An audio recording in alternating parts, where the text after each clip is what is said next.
Hello, and welcome to another Excel tip about charts. So in this Excel tip, we're going to talk about area charts and how to create them and how to interpret them. So here I have some data that we're going to use to create an area chart, and it's a bunch of renewable energy data. So let's look at what we have. We have hydroelectric power production in quadrillion BTUs or quads, geothermal, solar or photovoltaic energy production, wind energy production, biomass energy production, and then we have the total renewable and the total primary. So we're going to create a few different area charts so we get sort of a feel for this. The first thing I'm going to do is create an area chart of just the renewable energy sources.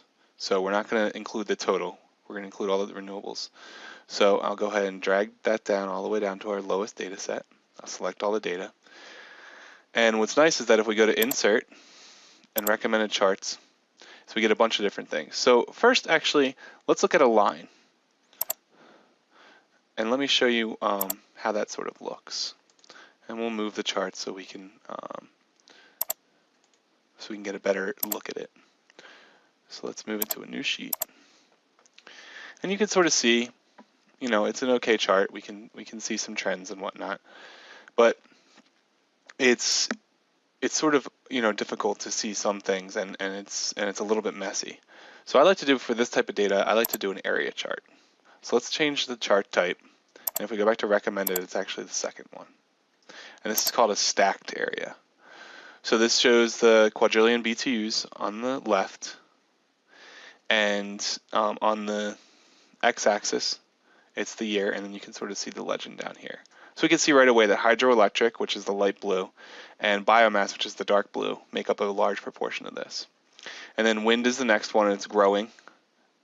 And then we have geothermal, which is the orange, and photovoltaic, which is the gray.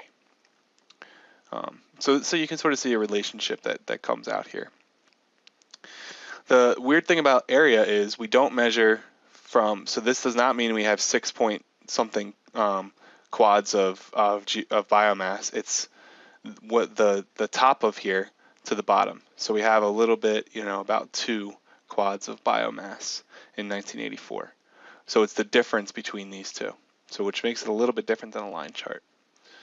So this is instructional, but let's do one other thing to make it a little bit another way to sort of look at the same thing. We're going to do 100% stacked area.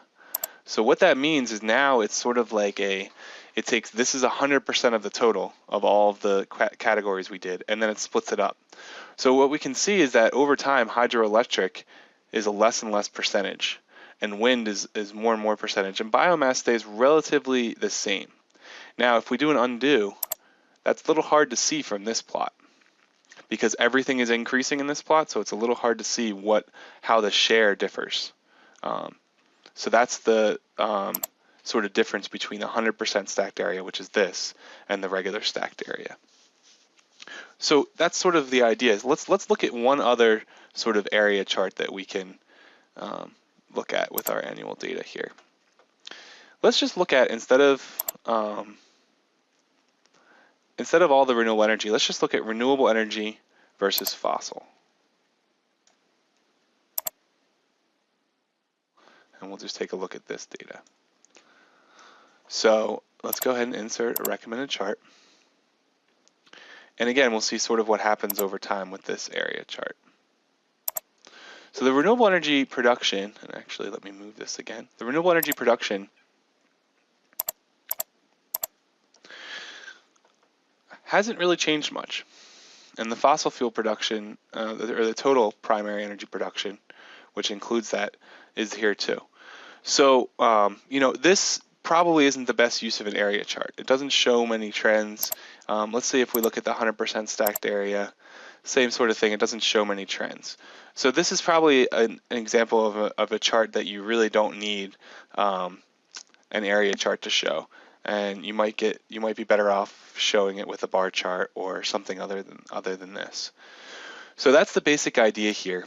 Is you know, some of these charts, and that's always what's going to happen. Some charts are going to be better than others.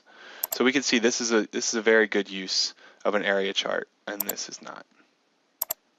So that's about it for area charts. Try them out and see if they fit the data and see if they display the data well and display trends. Thanks for watching.